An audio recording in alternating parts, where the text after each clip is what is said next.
It's the Worldwide Sports Radio Network. Worldwide Sports Radio presents the Haystack Show with Mike Guido.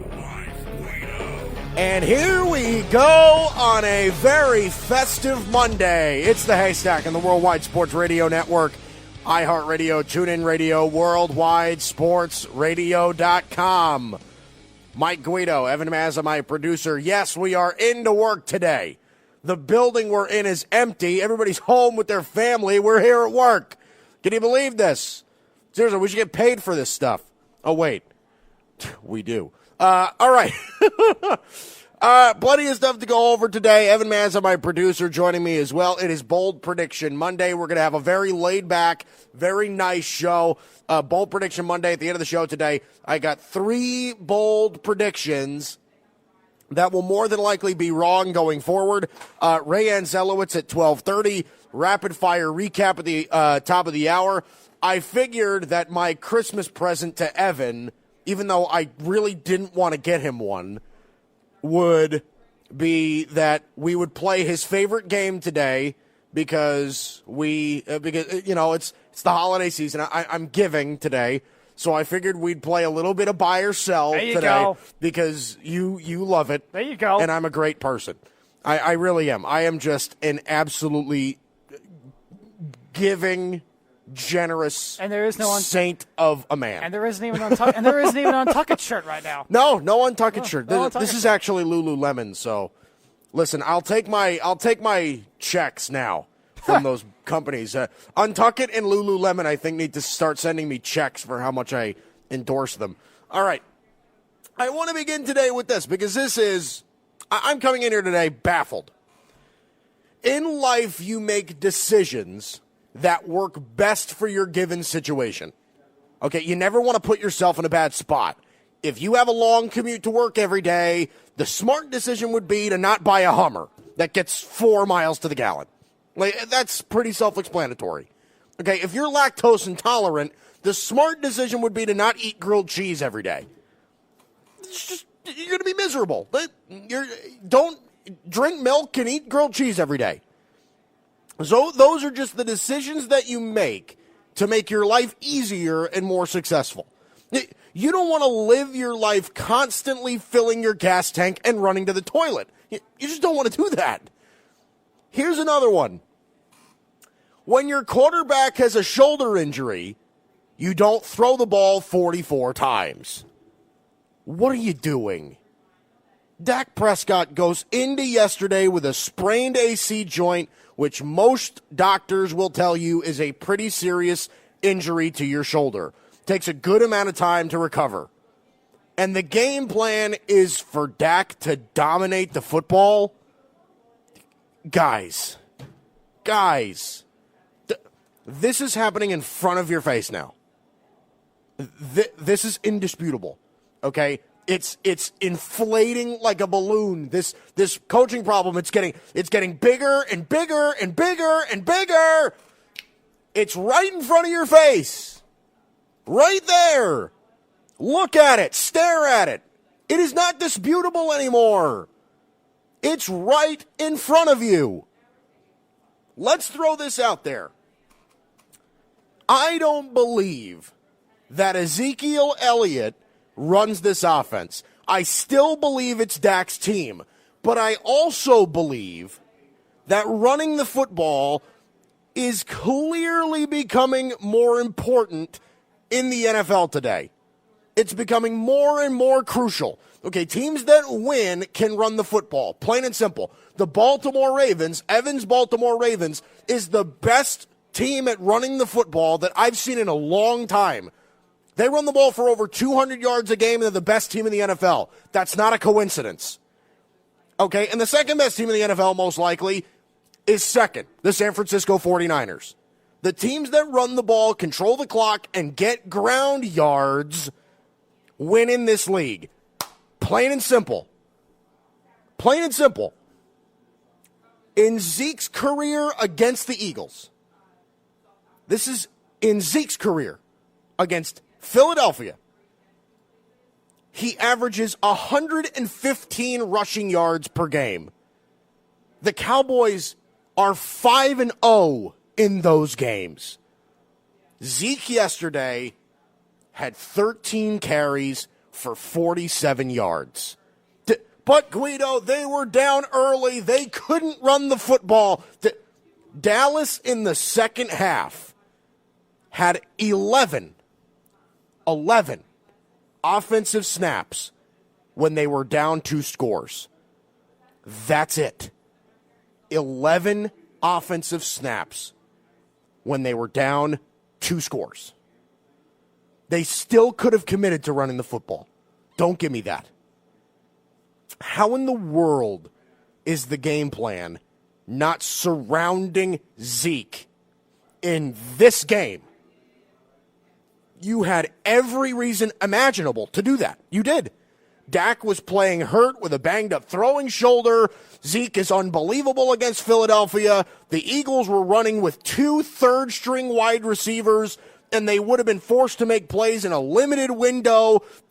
Your receivers were dropping passes all night.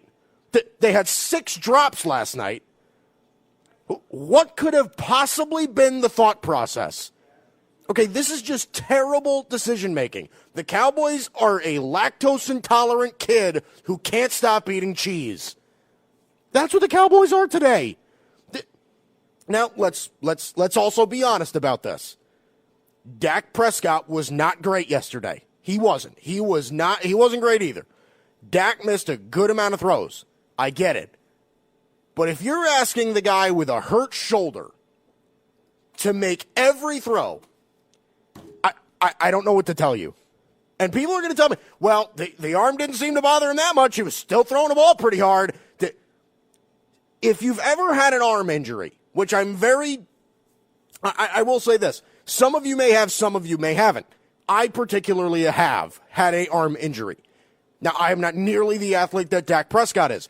But if you've ever had an arm injury, you'd understand that velocity is not the problem when you get hurt. It's accuracy. You can still muscle a ball to velocity.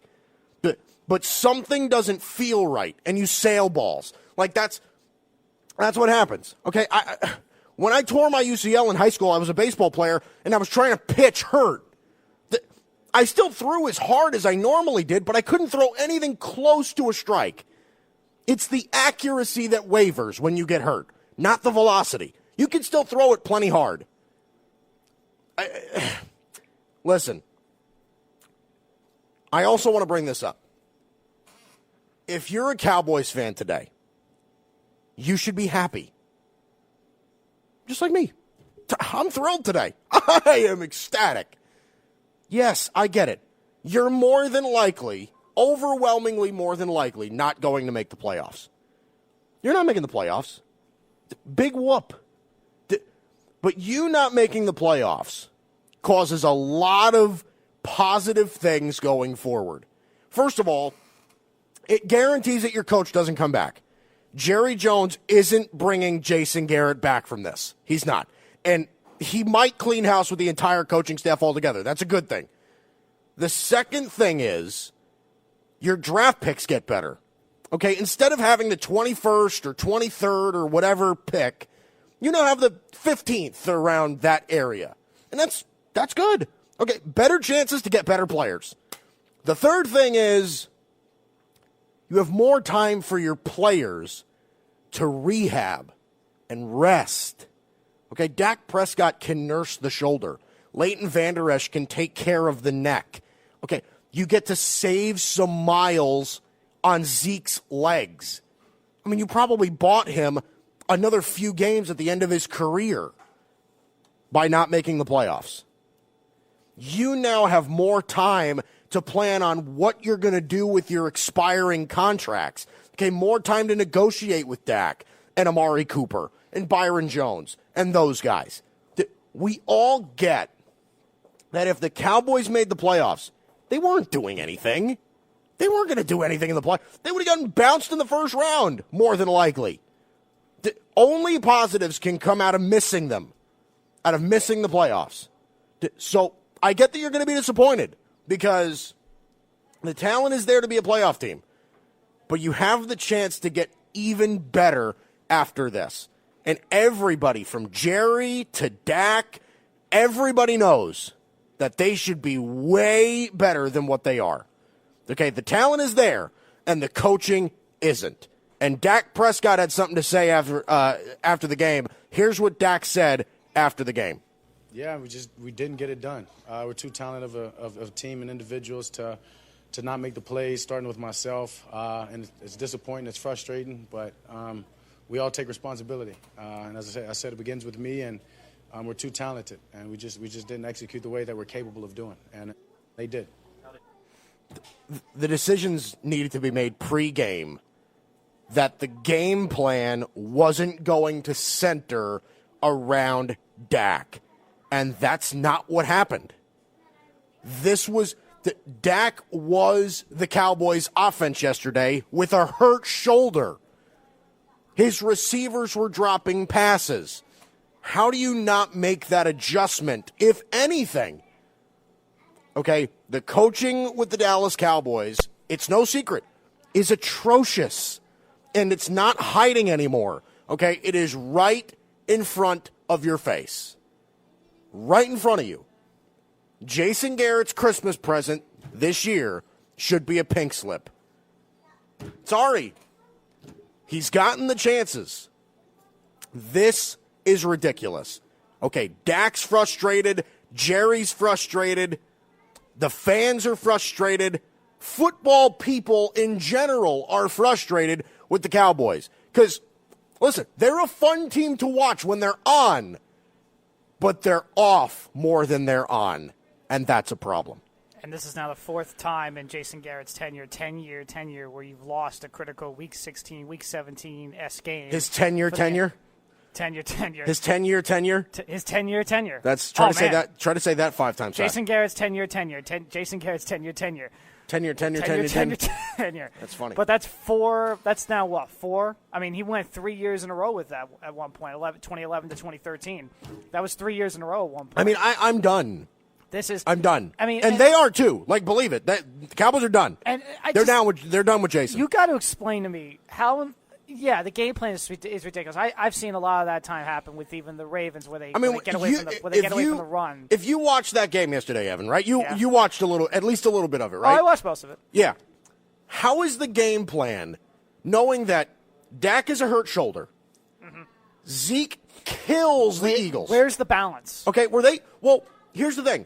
The thing that I can think of is Dallas was worried about that the Eagles are like the third-ranked rush defense in the league. Sure, but they were the third best rush defense in the league when he torched them the first time. Yeah, you still got to give him the carry. Zeke in the first game against Philadelphia this year. Zeke's first game against Philadelphia in Week 7 at home. 22 carries for 111 yards and a touchdown. He averaged over 5 yards a carry in that game. He torched them, and he had 6 catches for 36 yards. How in the world is he not more involved in this offense yesterday? He had to be. That's terrible game planning. I mean, terrible. And we knew going in the Eagles had the third-ranked rush defense, and we knew that Dak came with the injured shoulder, so that was going to be an issue because the offense you knew was probably going to be you a had little every excuse. But they threw it 45 times, 47 times. Right. Dak threw the ball 44 times yesterday. And no, he didn't look great. He wasn't terrible, but he didn't look great. The pass to Tavon Austin he missed, but as you that said was before, the pass to Tavon Austin was a touchdown. The pass after that to Michael Gallup was in Michael Gallup's hands, and he dropped it. Yeah, I'm like, those are the plays that, like, your Dak's missing throws, your receivers are dropping passes. I mean, how do you not make the adjustment at least? All right. Zeke has been killing this offense. I mean, and there was a drive. There was one drive in that game where Zeke was torching that defense. And they gave up on it. They just gave up on it. I mean, I'm amazed. I am amazed. I'm counting down. I want to count down the amount of carries Zeke had before the half because he had 13 in total in the game. Yeah. He had Probably 5 carries in the first half in a 10-6 ball game. 5. I'm looking at the ESPN 5. box score. I counted 5. in a 10-6 ball game. 5 carries in the first half, and you were down by less than a touchdown. And what's interesting You've is got to be kidding. 5 carries, Evan. You figure going in this game, the offense for the Cowboys might I be feel one like Joe dimensional. Other way Beningo. around. Bro.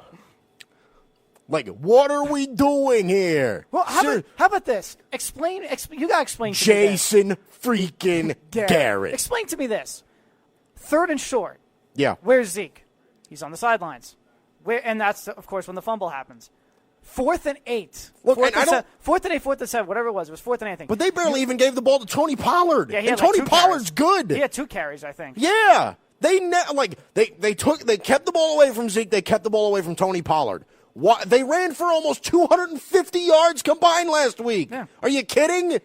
And I mean, seriously. 4th and 8, everything's on the line. 4th and 8, your entire season is pretty much on the line in this play. Now, again, the Cowboys could still win the division, make the playoffs if they win, the Eagles lose. But 4th and 8, your entire season's on the line. Cooper and Gallup are on the sidelines.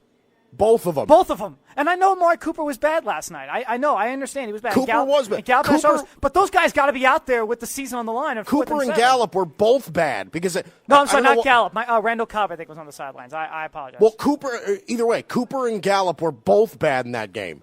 They were both bad. Cooper was having trouble separating, and when he did separate, he had trouble pulling the ball in. Okay, there was stone hands yesterday, but yeah, ridiculous. This is what Jason Garrett had to say today on 105.3 The Fan in Dallas. Jeez. He said he wanted on the 4th and 8 play. Yeah, again, it was Randall Cobb who was on the sidelines, not Michael Gallup, because the last Right. the pass was to Gallup. Either way, 2 of your best receivers on the sideline. So Cowboys wanted 2 tight ends, Witten and Blake Jarwin, and Tavon Austin on the 4th and 8. That's why Amari Cooper and Randall Cobb were on the field. Garrett said they got the look they wanted. But your best players have got to be on the field with the season on the line. I'm in disbelief. But anyway, I want to shift to this because this is going to be tied together in history for a long time. So, Patrick Mahomes and Mitch Trubisky played last night in Sunday Night Football. And it was Chiefs the whole game. I mean, there wasn't any real competition. Patrick Mahomes outplayed Mitch Trubisky by a mile. This was all Chiefs. Bears had nothing going offensively, and everything gets looked at, right? Coaching, personnel, quarterback, everything gets looked at now for the Bears. Here's the thing that I can't stand. Okay, Patrick Mahomes, like you said earlier, did the celebration, right? Before the show. After the touchdown, 1, 2, 3, 4, 5, 6, 7, 8, 9, 10. Right? Counting down the draft picks in which Patrick Mahomes didn't get taken. That's fine. I thought that was a little funny. It is funny. In Chicago, listen, I'm all for character. I'm with you on that one. I was like, really? But, I was like, why? I was like, why, Pat? But why, dude? But let's be real about this for a minute. Let's be real about this. That sparks the wrong conversation of everybody that's going to talk about Mitch and Patrick Mahomes saying, oh, my God, the Bears, they laid an egg in that draft. Oh, boy, they traded up for Mitch. What are you thinking? Well, here's what he's thinking. Okay, Mitch Trubisky today is 22-18 in his career. He won the division last year after starting 14 games. He went 11-3 in 14 games last year. He is 7-7 this year. So in the 2 years as a full-time starter after his rookie year, right? After his rookie year where he started 12 games and went 4-8 with a bad roster and a bad defense and a bad coach. 14 games and 14 games. Combined Mitch Trubisky is 18-10. They're winning games with Mitch. I hate to break it to you. They're winning games with Mitch. And no, do I think he's phenomenal? No, I don't. But I've even been really harsh criticizing it. That Mitch might not be the answer. I'm okay with saying that today. But can we stop making this argument that the Bears made a mistake by drafting Trubisky over Mahomes? Okay, it is so easy to say that today. Okay, the 2017 NBA draft. Oh, what were the Sixers thinking taking Markelle Fultz? What were the Lakers thinking taking Lonzo Ball? I mean, God, clearly Donovan Mitchell, De'Aaron Fox, and Jason Tatum were the cream of the crop of that draft. Stop it.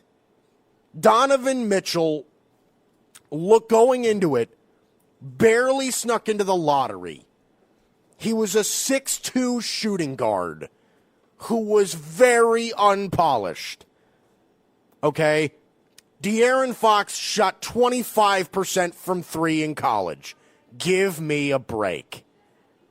Okay? I looked at Patrick Mahomes and Mitchell Trubisky's college stats going into their draft year. Trubisky had a better completion percentage, less turnovers, and a better quarterback rating. What would have given us the idea that Patrick Mahomes was better? Patrick Mahomes was very raw at Texas Tech, played in a very particular system at Texas Tech, played for Cliff Kingsbury, and everybody and their mother was saying, this quarterback class ain't great. It is not great. But if you're going to take a quarterback, Mitch Trubisky is the guy to take. He's the guy to take. He tested well. He had the numbers in college. He was a one-year starter, but everybody liked him. He was accurate. He was a good player. Patrick Mahomes was a little bit raw, turned the ball over a little bit much. He wasn't mechanically gifted. You ask anybody in the league, teams passed on Patrick Mahomes. The Kansas City Chiefs were the only team that were in love with Patrick Mahomes. And who did he go to? Andy Reid. Andy Reid. Right. Went to a perfect situation. Kansas City traded from 27 to 10 to get Patrick Mahomes.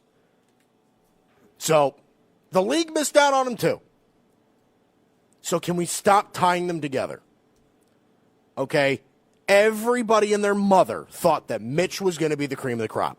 Nobody expected Patrick Mahomes to become the best quarterback we've ever seen play in the NFL. Okay? He's the most skilled guy I've ever seen play the quarterback position. He wasn't like that as a draft guy. Nobody saw that coming. Okay, I say this all the time about Lamar Jackson. Lamar Jackson was not supposed to be this. Okay, John Harbaugh and Ozzie Newsome and the guys that drafted Lamar Jackson didn't expect him to be this. They didn't expect this. Nobody did. Okay, the Ravens drafted a tight end before they drafted Lamar Jackson. And their tight end that they drafted barely plays. He's the number 2 tight end to their 3rd round pick at tight end, Mark Andrews. And Mark Andrews is way better. He's way better. The Ravens passed on Lamar Jackson first. They passed on him. So can we stop with the thing of all of us saying, well, the Bears, they made a mistake. Yeah, in hindsight now, since we're all seeing that, we know what Deshaun Watson is, we know what Patrick Mahomes is, we know what Mitch Trubisky is. Deshaun Watson and Patrick Mahomes, both top 10 quarterbacks in the NFL. Mitch Trubisky might not be the Bears quarterback next year. Bears made a mistake. Clearly we're saying that now. But can we stop ripping the poor kid? Saying, oh, well, I mean, they should have known this. Why? Seriously? Seriously. It's not like he had a problem in college. It's not like he wasn't accurate in college. Okay, I would understand. Like, this is a very different situation from somebody like Baker Mayfield. Baker Mayfield doesn't work out. You could have saw that coming. He's an attitude guy.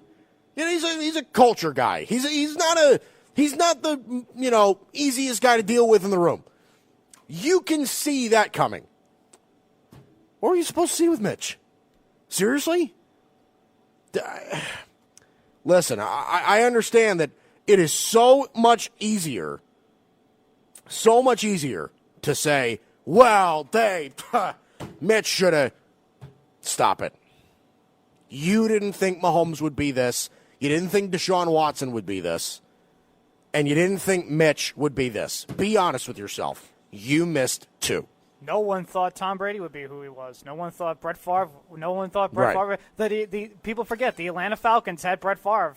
They had Brett Favre on the roster. They traded him to the Green Bay Packers, and he came in for the injured Don Majkowski, and Brett Favre took off and rolled from there. No one thought Favre would be who he was. Tom Brady was infamously, as we all know, 6th-round pick, 199 overall. Didn't even start at Michigan. Later on he started Michigan.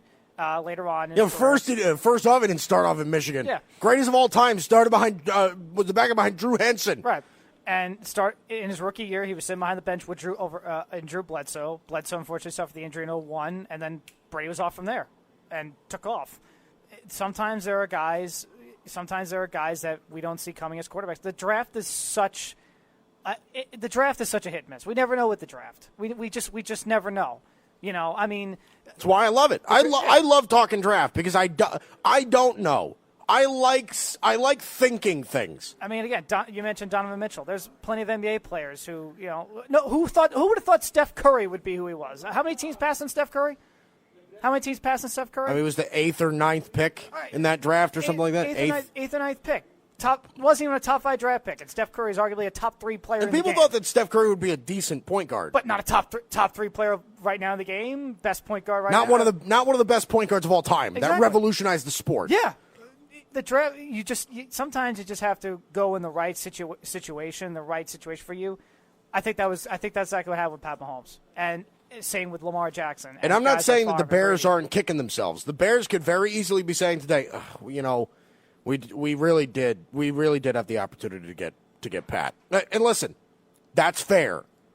But we can't say, they made the mistake from the beginning. I knew that would be a bad move. No, you didn't. 11 teams passed on Deshaun Watson. Nobody did. Nobody did. Stop it. All right. 11 teams passed on Deshaun Watson. Right. He was the 12th overall pick. Right, exactly. All right. Coming up next, my Christmas present to Evan. We'll play buy or sell for a little bit. We got news, all of that coming up on the holiday edition of the Haystack. It's the Worldwide Sports Radio Network. You're listening to the Haystack Show on the Worldwide Sports Radio Network. Good to have you back, Haystack, Worldwide Sports Radio Network. Mike, Evan, here on a Monday, a very festive Monday, Christmas Eve tomorrow, Christmas in 2 days. I'm very excited. This is my favorite holiday by far. I love this stuff. It's the best holiday. It's the best holiday. You done with everything? You're all set? Actually, no. I lost a bet to Paula yesterday. What was the bet? I lost a bet to my fiance yesterday. So what was the bet? Her sister and her 2 kids came into town on Saturday. Uh-huh. And we were betting on what time they were going to get there, and she was closest. So what was like the time? How off were you? I think they got there at 6:30 ish. I thought they were going to get there at 5:30. She said 6 o'clock. So she was close. She was closer. My dad is really good with time. Like he's really good at when he's on the road and whatever, he's like, yeah, I'll be at so and so by this time, and before you know it, that's exactly where he is. He's got a really good thing with time. Yeah. Yeah. Some people have that. Yeah. Some people have that. So the loser of the bet has to buy the winner an extra Christmas present. Oh, so I have to. Nice. I have to probably go out at some point and buy Paula an extra Christmas present. Yay. That'll be fun. More money. Boy, oh boy. All right. Let's do it. I'll do my, I guess now I'll be done with actual Christmas shopping, after a couple of minutes. So, Evan Mazza, let's play your Christmas present. Do it. Buy or sell. So speaking of buy or sell, is Dak Prescott still worth over $35 million? No, listen, I have sold that since the beginning. I've never said that he was worth it. I said that he's going to get it. So here's my thing. I don't know. I don't think there's any quarterback in the league that's worth $35 million. Okay, maybe Russell Wilson is. Nobody else. You pay your quarterback that much money, it limits what else you can do with your roster. Okay, if you got to pay Dak $35 million and take away some of his offensive pieces to make him better, I don't think Dak is going to be as good. I think that's logically pretty simple. So, no, I'm going to sell the fact that Dak is worth $35 million. He's not.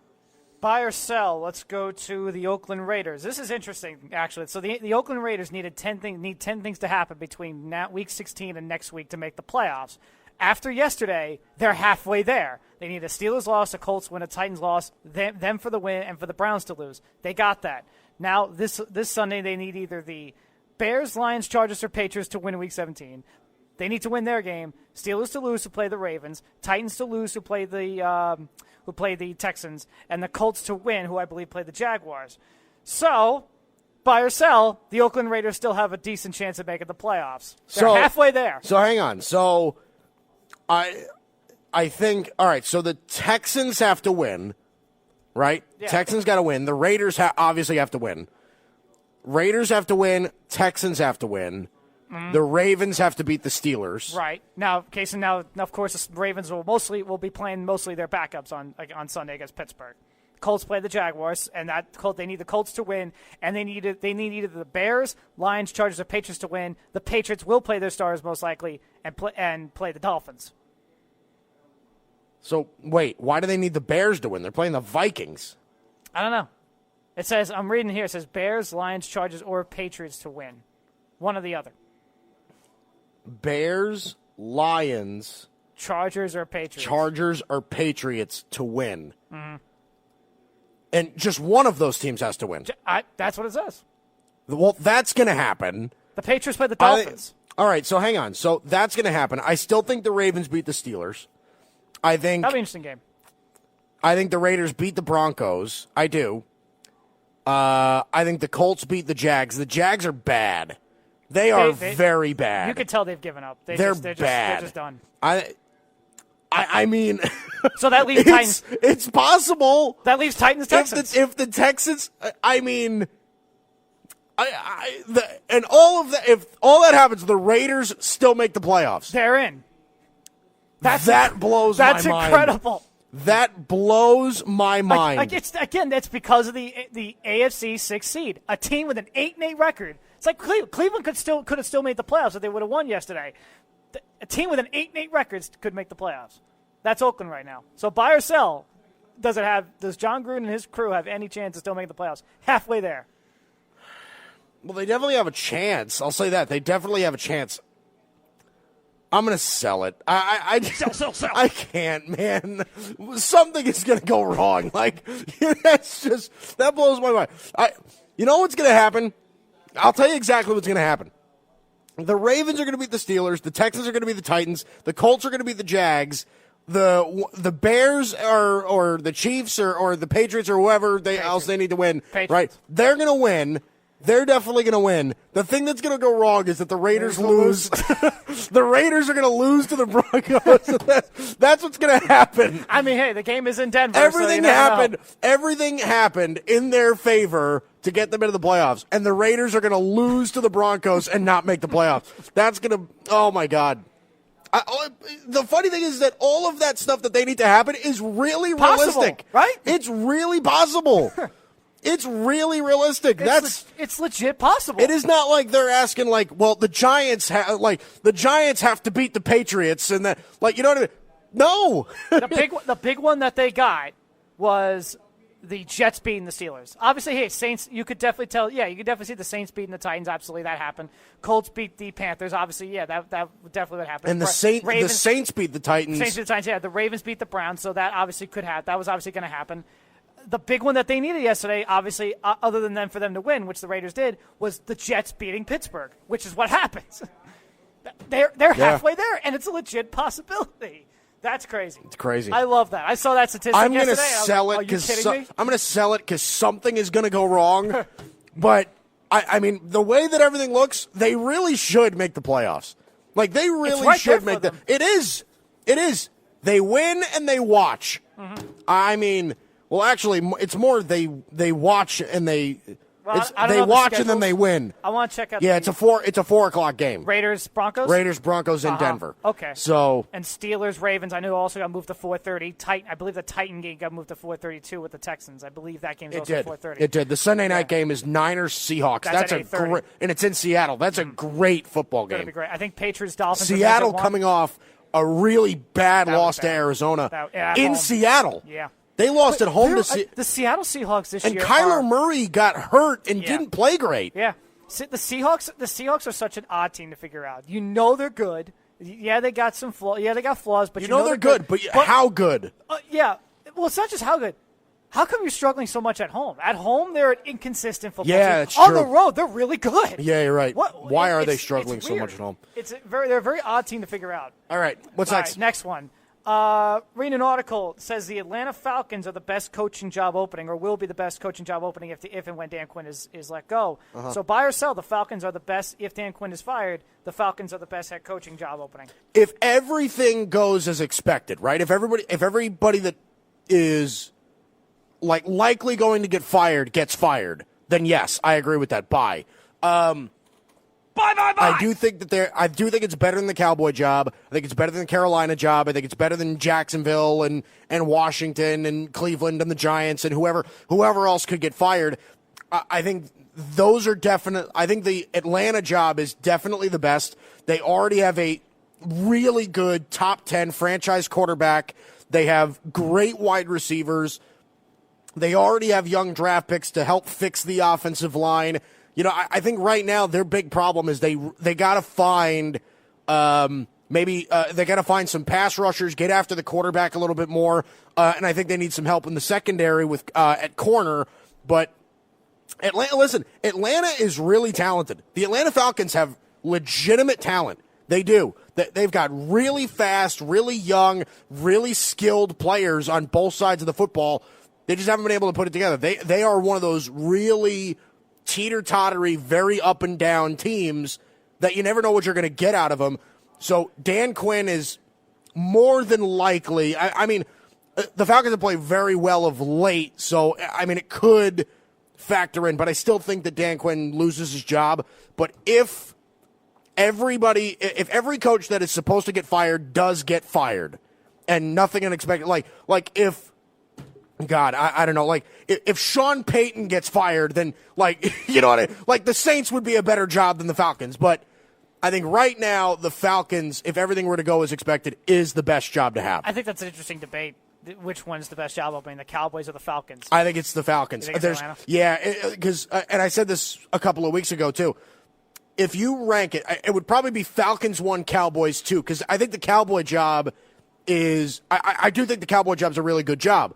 But you're working under Jerry Jones, right, which can be difficult. It's the Jerry factor. Right, you're working under Jerry Jones. They would have just paid their quarterback. There is just a different pressure that comes with the Dallas Cowboy job.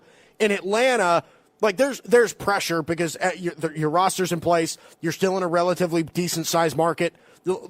Atlanta would definitely put some pressure on you, but you're working for a relatively quiet owner in Arthur Blank.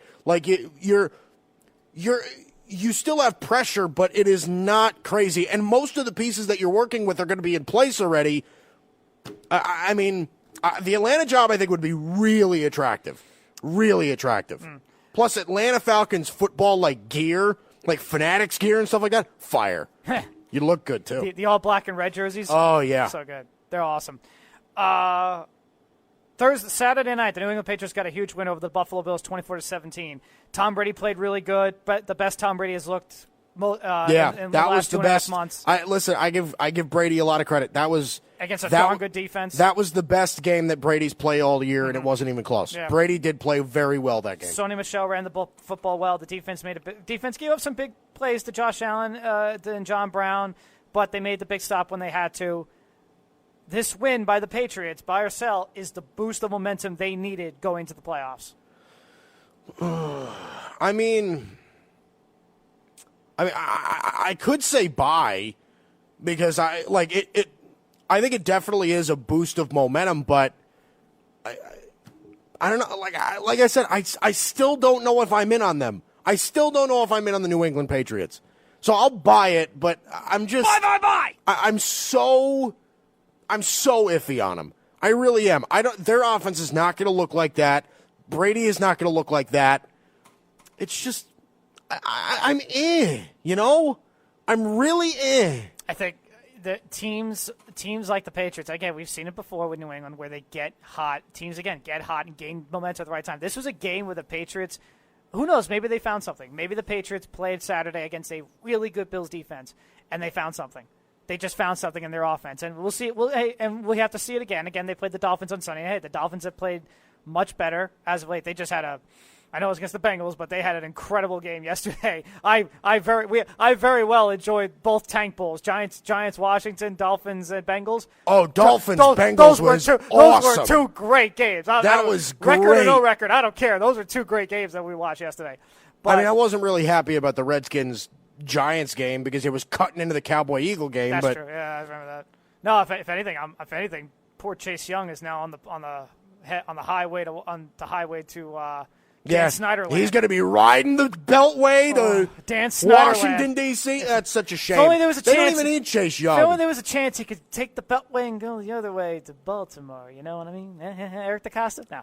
Listen, if I was Washington, I would think about trading out of that spot. Number 2. No. Yeah. Chase Young. If Chase Young falls to you got to take that pick. Yeah, well, number 2? You don't need a pass rusher. They get after the quarterback. BPA. It's the best player available. I get that, but where are you going to play him? What's he going to do? Start over Jonathan Allen? You find a spot. You start him over Ryan Kerrigan? Find a spot. Well, Kerrigan. Well, Kerrigan? I don't think is guaranteed to be on the roster. There was whole trade rumors and everything before back in October. November. I don't think it's guaranteed. I would Kerrigan's hate on the roster. that. If Chase Young is a Redskin, no. I'd rather him be a Giant than a Redskin.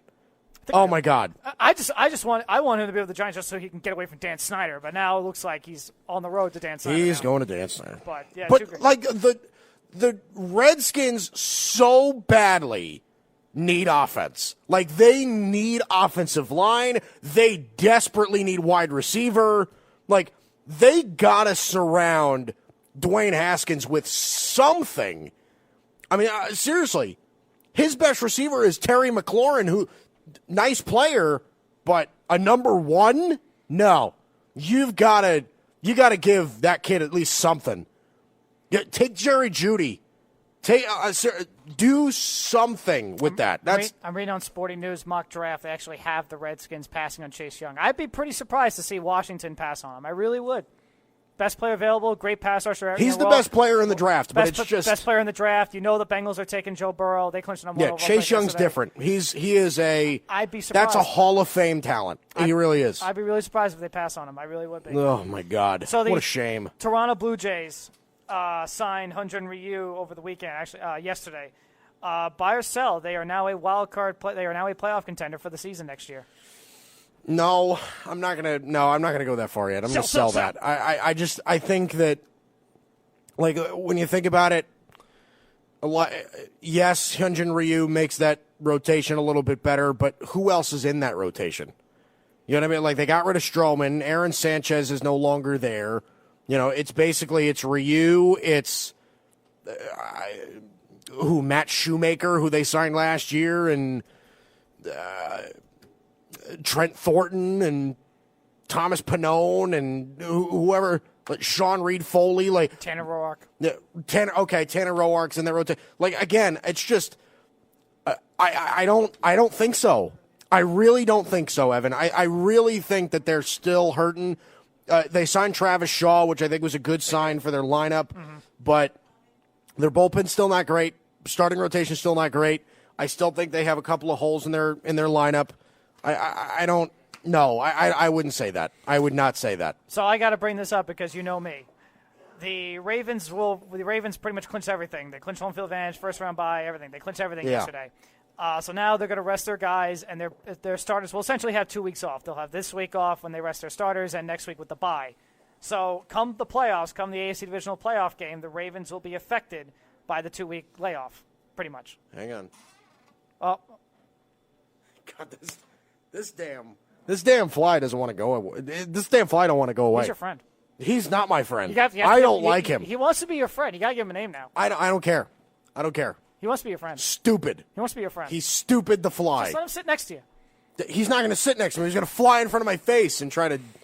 So what was your question again? I'm sorry. Buy or because sell the stupid fly. The Ravens will rest their stars this Sunday, and of course they have the bye week. So the Ravens will be affected in the divisional round by the layoff. The starters will be affected by the layoff. No, I'll sell that. I don't think so. Sell.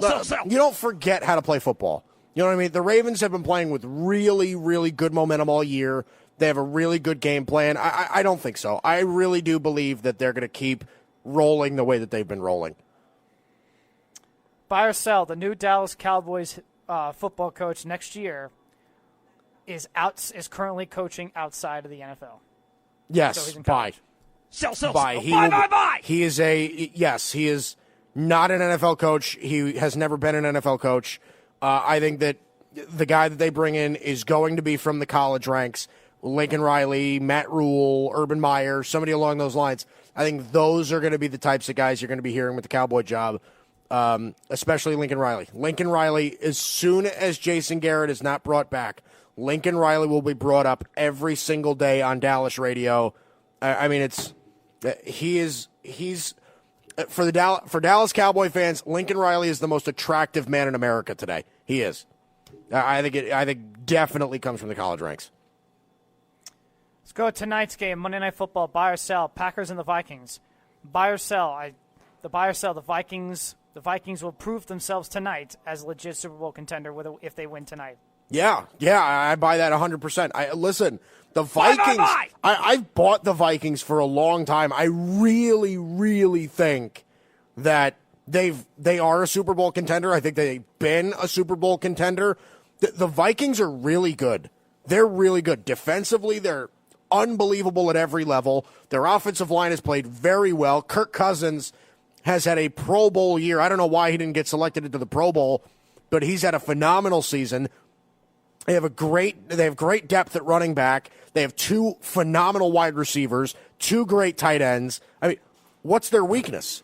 Seriously, what is their weakness? Like, maybe they could use another offensive lineman or two, but their offensive line has played very well. Riley Reif and Brian O'Neill have been really good tackles. Garrett Bradbury, their new center, has made a world of difference on that offensive line. I mean, this is a different Vikings team, and I think that nobody wants to play them in the NFC. Nobody wants to play them. They are so talented. They really are. All right, give me one more, and then we'll go to the news. Eagles-Giants this Sunday. The NFC's division on the line. The Eagles win, and they officially clinch the division. Buy or sell, the New York Giants will play this game like their Super Bowl. Buy or sell. And this is and I'll actually combine the two. This game is not a gimme for the Eagles, so I'll combine it into two. I really think it's a gimme for the Eagles. So you're buying it's a gimme. I'm buying it's a gimme. And the Giants will not play it as their Super Bowl? Yeah, sell it. Sell. Like Daniel Jones will play. I'm sure they'll play hard, but I don't think they're going to treat it as if, like, we have to win this game at all costs. No tomorrow. Well, it's your biggest division rival. You have a chance to not. Are the Giants real? Are the Eagles really the Giants' biggest division rival? More than the Cowboys? I would guess. Just by guessing, I would say the Eagles are the biggest division rivals of the Giants because, again, New York, Philadelphia, there is a lot of storied history between the two teams, a lot of playoff matchups between the two teams too. I think if I had to guess, the Cowboys are certainly up there too. It's close between the Eagles and the Cowboys. If I had to pick which one has the edge, Philadelphia is probably the Giants' biggest division rival. Just my personal guess. I don't know. I always think. I always think of the Eagles as the Giants' biggest rival. It's New York, Philadelphia. So. That's. I would say the Eagles. I would say the Cowboys' Giants, biggest rival is the Eagles. Well, the Eagles, I think the Eagles are going to play it like their Super Bowl. Of course, like the Eagles.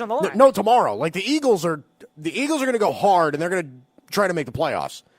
But of course they are. The Giants, no. I don't know. Like I don't think they're going to treat like they're going to play hard. They're going to go through the motions, and they're going to get the game over with. That's what I think.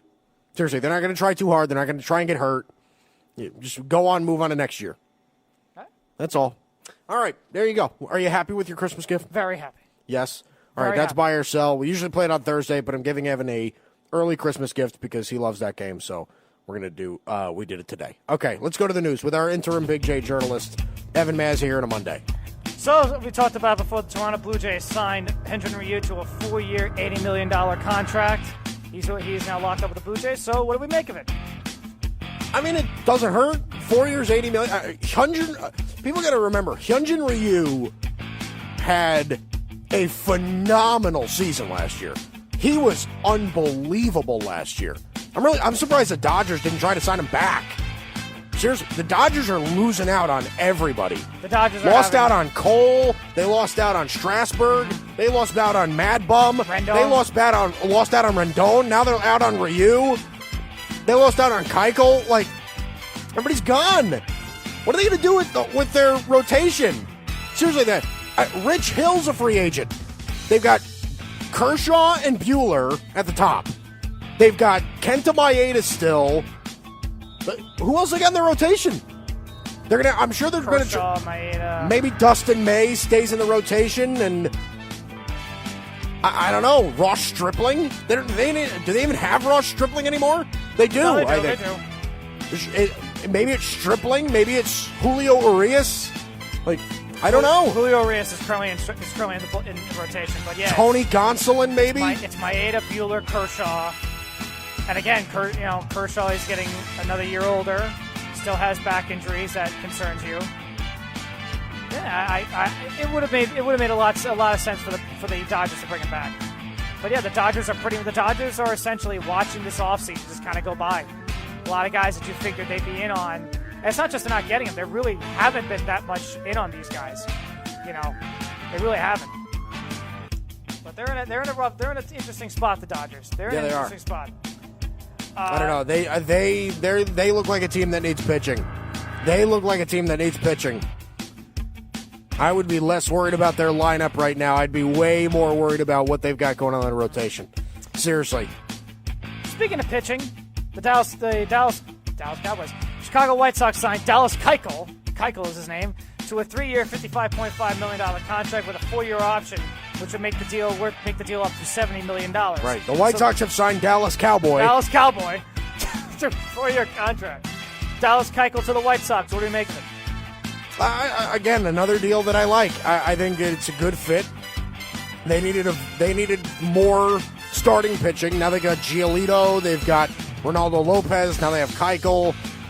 Carlos Rodon when he comes back from injury. I mean, they have legitimate starters. They really do. You know, they're going to get Kopech. They've got pitchers. They do. This is not a bad rotation. I like it. I like the fact that we're seeing the White Sox. Now I'm kind of gaining more confidence now in the White Sox. I like this move. I like getting Dallas. They can finish ahead of the Indians this year. Like I still think the division more than likely runs through Minnesota. I agree. Because they're going to hit 1,000,000 home runs this year. But look at their lineup now. Now they have Garcia, Tim Anderson, Yoel Moncada, Yasmani Grandal, who they brought in, Jose Abreu, they brought back. Eloy Jimenez. Jimenez, their rookie, their young kid. Now you have Giolito. Eloy Jimenez, you got to keep in mind, Eloy Jimenez is going to be a superstar. Like, that kid's good. Really good. That kid's really good. And now you have Keuchel to step in with Giolito. This team is growing now on me, and I've looked at the White Sox the last couple of years. And I'm saying, okay, they're not that they're bad, but they can maybe compete. They can find a way to compete. I think I'm starting to finally see it now, which I like it. Well, they're going to roll with Grandal, Abreu, probably Moncada, Yolmer Sanchez. Not Yolmer Sanchez. Moncada, Tim Anderson, Leury Garcia is going to be in there somewhere. Eloy Jimenez is going to be in there somewhere. They probably still need a couple of bats, right? Because I get they still have Polka and, they probably still got to move some pieces and get themselves a bat somewhere. But the team is starting. They're all right. The team is starting to build. It is coming along. Yeah. It is coming along, and they still have players that are still in the farm system that they're going to bring up. Luis Robert, I think, is going to come up in a couple of in the coming years. So they'll be rolling. They'll be rolling. All right. I'm really surprised that Abreu went back. I thought Abreu was going to go somewhere else. Yeah, me too. That's why I like the move a lot to bring him back by the White Sox. So from Dallas Keuchel to the Dallas Cowboys again. Amari Cooper was asked about his performance today. He said, to be honest, it wasn't. He said, for his part, Cooper said the disconnect between him and Prescott had nothing to do with a lack of chemistry. He said, to be honest, it wasn't nothing to do with the chemistry. The way the Eagles defensive backs are playing those particular routes For example, on one of the routes, it was a curl, and I beat him at the line of scrimmage, and he was, under me. Obviously, in a curl, you have to stop, and he was right there, just the way they were playing. Right. He said we could have run more deep routes. I feel like the go ball was a good route to run tonight, but we didn't really get it. He also goes on to say, on my behalf, I know I didn't play my best game at all. It was terrible. When you play important games like this, everybody has to come and bring the A game if we really want to win. I don't think we did that tonight. He continues, it's frustrating. You got to look the ball all the way through before you run. I know it's a challenge for me sometimes. You're so anxious to score a touchdown to get however many yards after the catch to where you don't look the ball all the way through every time. It's something we have to work on as a group. You know what route they should have run more often, Evan? He also says he wasn't exactly... he was actually blowing the wheel for the League of National League before. They talked about the rotation with Tavon Austin, too. So, you know what route they should have run a lot more? What? Cowboys? The running the football route. They should have run the handoff a lot more. The give the ball to Zeke route. The give the ball to Zeke route. Give the ball to your highest paid running back, highest paid player route. Yeah, give the ball to your highest paid offensive player. How about that? Seriously, and I usually don't say this, but the game plan yesterday should have been give the ball to Zeke and get out of the way. Seriously, he crushes the Eagles. Dak had a shoulder injury. Your receivers were dropping balls. You had every excuse to give the ball to Zeke, and you didn't do it. So, if you don't think this is a coaching problem, I don't know what to tell you anymore. It is right in front of you. It is indisputable. Seriously, it is indisputable. You cannot argue it anymore. And he okay, admitted. Listen, I like to say this all the time. I don't like telling you how you need to think as a sports talk radio host. You can have opinions and be fine, right? But there are certain opinions in sports that you are not allowed to have. The Cowboys coaching opinion is turning into one of those. It's bad. It is bad. Seriously bad. Cooper admitted that he was pulled out of the game because obviously there was some speculation during the game like, Cooper took himself out. And I saw that, I was like, no, there's no way Cooper took himself out with 4th and 8 with the season on the line. It was obviously a coach's decision. That's what it was. But, it's just Amari Cooper, also he's playing for a contract. Amari Cooper's trying to get a contract next offseason. I'm really curious to see with Cooper. As the season has went along, I'm kind of beginning to lean more towards he's not going to be back next year.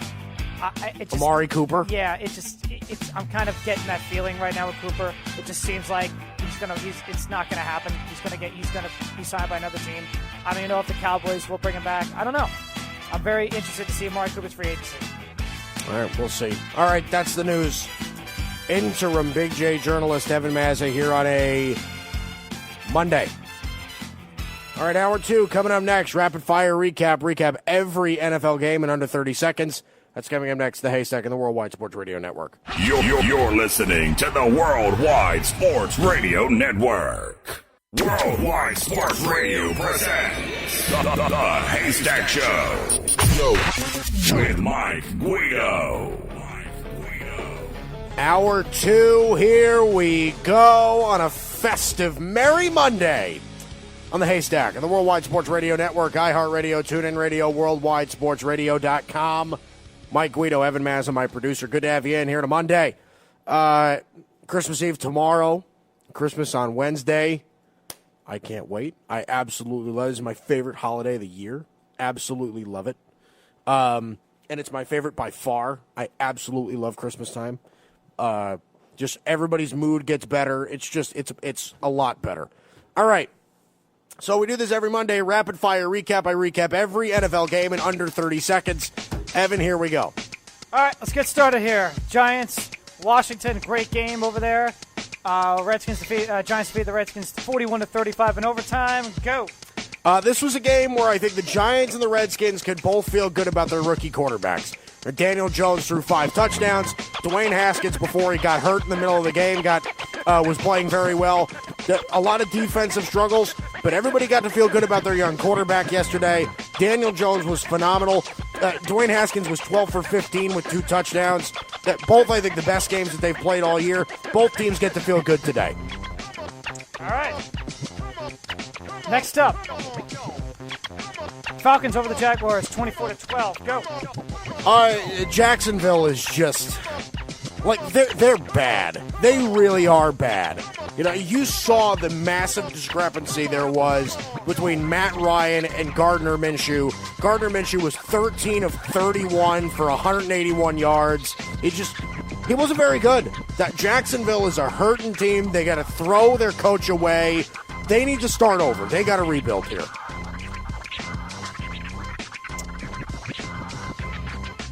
Saints over the Titans, 38-28. Go. And what a massive loss for the Titans. And I get that this is, it was kind of expected because the Saints are better than Tennessee. I get it. But Ryan Tannehill did his job. I still think you could probably give him another year in Tennessee. Big story of the day, though. Michael Thomas breaking Marvin Harrison's single-season catch record. Congratulations to him. The Saints are a real threat going forward. Sir, Michael Thomas. Michael Thomas should be in the running for MVP. No, he shouldn't. I'm going to leave it at that. No, he shouldn't. Yes, he should. What No, he's he shouldn't. doing is No, he should incredible. not. All right, 3 for 3. I haven't used the buzzer yet. Here we go. Jets defeated the Steelers 16-10. Go. I'm going to get into this later in the week, I think. But the Steelers, now you see why I wasn't buying into the Steelers. Mason Rudolph and Devlin Hodges yesterday couldn't beat you. They can't beat you. The Jets can stop the run, and the Pittsburgh Steelers couldn't beat you. And if you don't believe in Sam Darnold, I don't know what to tell you. He's working that well with nothing. Actually, you just got 30 seconds. You just got it 30 seconds. All right, game of the year. Dolphins over the Bengals, 38-35. Yes. Go. I'm not even kidding. This was like the best game of the week. A pure football game. Dolphins-Bengals was an incredibly good football game. Andy Dalton played great. Ryan Fitzpatrick played great. It absolutely delivered. I mean, overtime game. Cincinnati comes back. Like, great. Listen, that's exactly what you wanted to see from Cincinnati. A hard-fought, entertaining game, but they still lose and lock up the number 1 overall pick. Game of the year. And Miami is still ruining the tank. Quit winning games. Stop it. The tank continues for Cincinnati. And the tank has stopped for Miami. Cincinnati is 1-14. And listen, based on how they played this week, it wouldn't surprise me if they beat the Browns. And on to that note, the Ravens over the Browns, 31-15. Go. Early in the game, I was thinking to myself, what is it about the Browns that the Ravens can't do anything about? Yep. And I was thinking, no, don't panic. It's this thing against the Browns. And then the Ravens came out and started destroying them in every aspect. Okay, Baker Mayfield couldn't get anything going. Lamar Jackson is still the MVP of the league.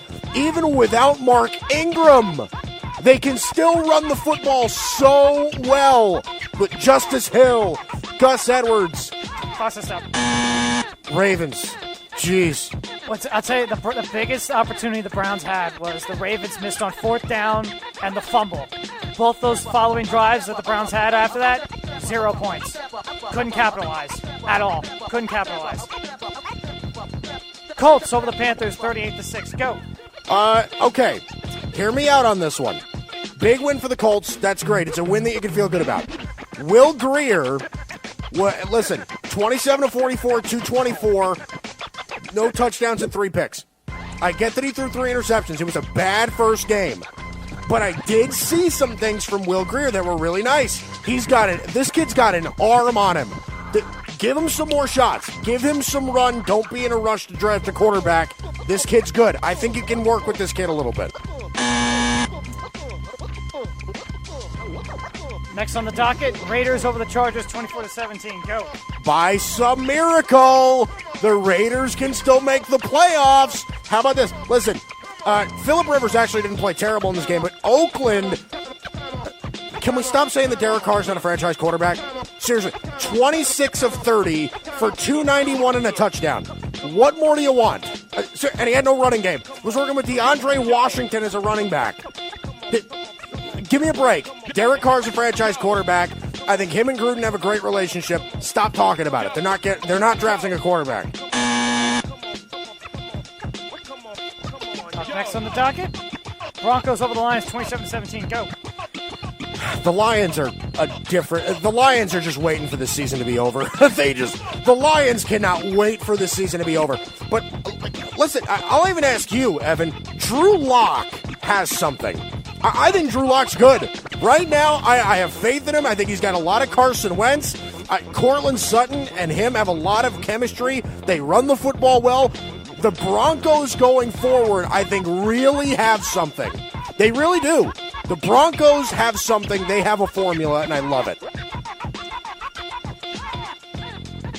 Next up, Philadelphia. Eagles over the Cowboys 17-9. Go. Oh, my God. Listen, if this coaching discrepancy does not... If you don't get it now, then I don't know what to tell you. Okay, I get it that Dak Prescott didn't play great, but how was the game plan having Dak handle the game and not Zeke? Zeke had every excuse to absolutely dominate this game, and he took the ball out of his hands. And by the way, I will say this. Carson, I want to give some credit to Carson Wentz was very good in this game with really no good. wide receivers. Carson Wentz absolutely phenomenally talented. Carson Wentz is the real deal. He's so good. Carson Wentz is he is insanely talented. I think it's impressive watching. It's impressive watching him throwing it to guys who, again, he didn't have in week 1 like Greg Ward, and has 2 weeks in a row with this, and he succeeded. He's playing really well. Yeah. All the critics at Philadelphia, the city of Philadelphia, and the fans were hard on him all season long. These last 2 weeks, he's done a heck of a job responding to the critics. So, great job on Carson Wentz. Cardinals over the Seahawks with a big upset, 27-13. Cardinals over the Seahawks. Go. This was the worst loss of the weekend. The Seattle Seahawks took the worst loss of the weekend. They now are out of the 1 seed, losing at home to the worst team in your division, and it wasn't even close. Arizona crushed you, and they didn't have Kyler Murray for part of the game. They were playing Brett Hundley. I mean, you can't have that happen. Kenyon Drake ran up and down your defense. And I'll be honest, Russell Wilson really struggled in this game. Costa stop. Damn. That was an interesting game, though. I got to get back into that groove. Oh yeah, it was. I was shocked. I was watching the Cowboys Eagles, and we were looking at the box. We're looking at the ticker on the bottom, on the box score on the bottom. I'm like, oh my God, is that really like 20-7 Cardinals? I was stunned. Crazy. Next on the docket, Sunday Night Football, Chiefs over the Bears, 26-3. Go. I mean, listen, there isn't a dispute that Patrick Mahomes is better than Mitch Trubisky, but can we stop putting them in the same category? Also, let's bring this up. Kansas City, when they get some semblance of a running game, you can't stop them offensively. You just can't. The Chicago Bears have a top 5 defense in the NFL, and they were struggling. Okay, it shows you how good Kansas City can be in the playoffs. They play New England in the first round. It's a tough day for New England. I'm telling you right now. Kansas City's good. Saturday. On to the Saturday games. Start with Texans-Bucks. Texans over the Bucks, 23-20, and a good one. Go. What do you think, Evan? I think you and I are both right. Jameis Winston's the worst quarterback of all time. So the guy's going to throw 450 yards and 4 touchdowns, but also in the process going to throw the ball, throw 5 interceptions.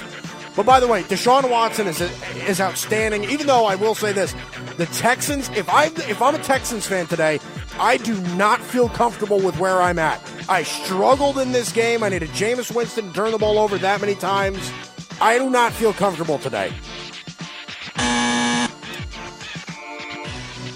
On to the next Saturday game. Patriots over the Bills, 24-17. Go.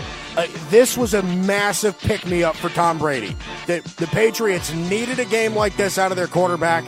This was the best game that Tom Brady's played all year, and it was against a really good Bills defense. I get it. It was in Foxborough, but I'll be honest with you. They ran the football well. They were able to find space. Brady was accurate. I mean, these are the kind of things that'll make them fool you. I'm still not all the way in, but this was a big pick-me-up for Brady.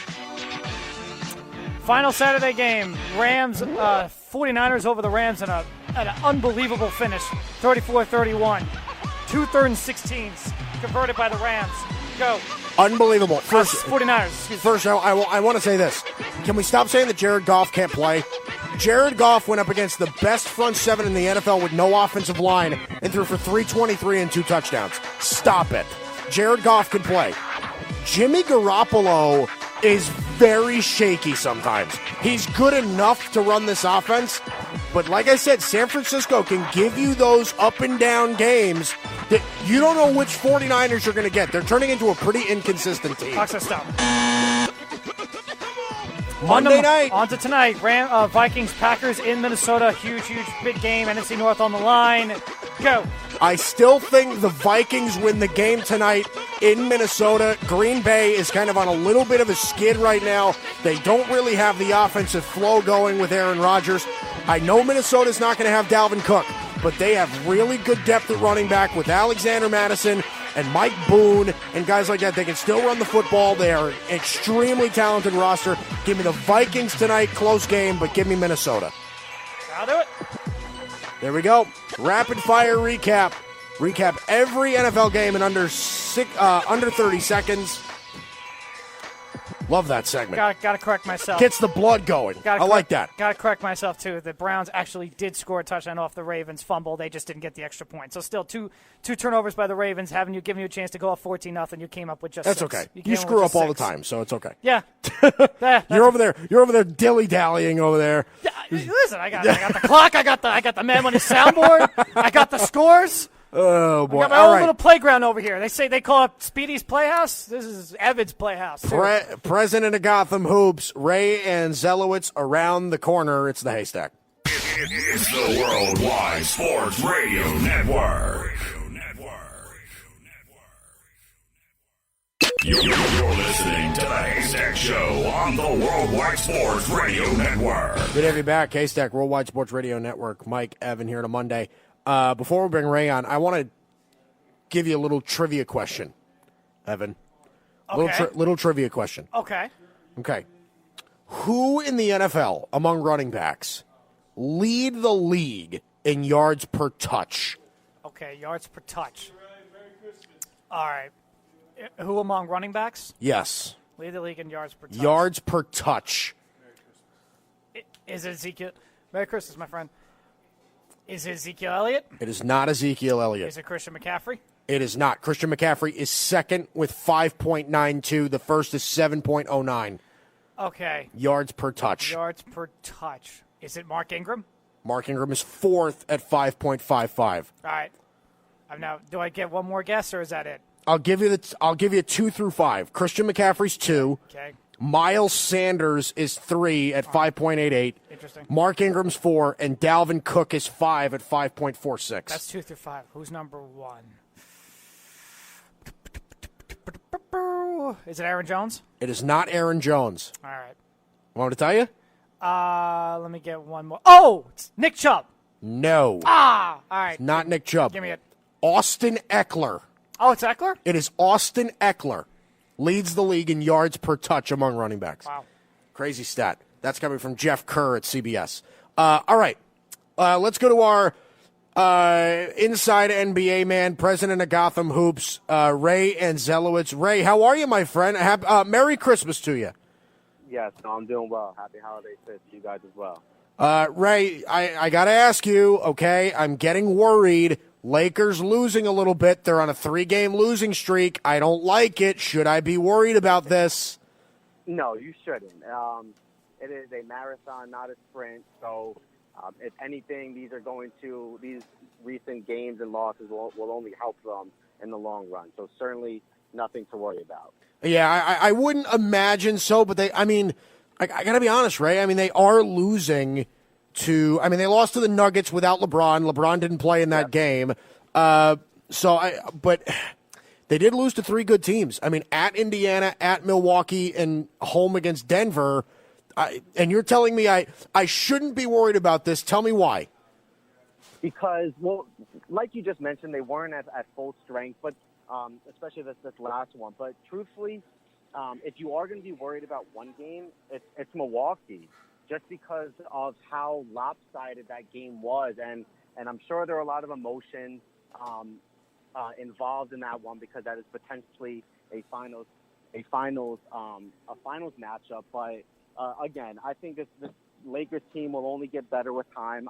As I've mentioned before, I've been pleasantly surprised with how well they've played off the bat. But again, I think you can, as the great Christy Mathewson said, you win more from your losses than from your wins. So again, I think this is only going to help them in the long run. Let's talk about the team that they lost to. Let's talk about the Denver Nuggets for a second, Ray, because they've won 6 straight. Home against Portland. It was pretty much a 5-game homestand, and then they won in Los Angeles against the Lakers without LeBron. So home against Portland, home against OKC, the Knicks, Orlando, Minnesota, and then the Lakers. Do you think the Nuggets are kind of rebounding from what they were starting with? 100%. That's the perfect way to put it, especially no pun intended. But I was actually a little disappointed at how slow of a start this Nuggets team came out to beginning of the year, especially with the high expectations and how well they played a season ago. But like you mentioned, it seems like this team is certainly bouncing back, and they're in their groove, and they're going to be a tough out. So not just for the remainder of the regular season, but this is one of the best young cores in the NBA. Again, you have a savvy vet with a ton of playoff experience in Paul Millsap, which I think every team desperately needs, and the Nuggets have a pretty good one on their end. So again, I'm with you. I think the Nuggets are just hitting their mark, and they're only going to get better. Now the Clippers, they fall to 4th in the West right now. They've quietly lost 2 of the last 3 of the last 5, losing to Houston, Chicago, and Oklahoma City, and then getting wins against Phoenix and on the road against San Antonio.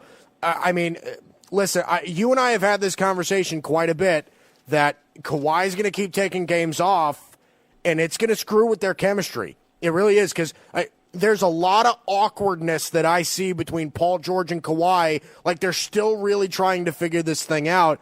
You think eventually they're going to iron this out, or do you think this is going to be something that plagues them all year?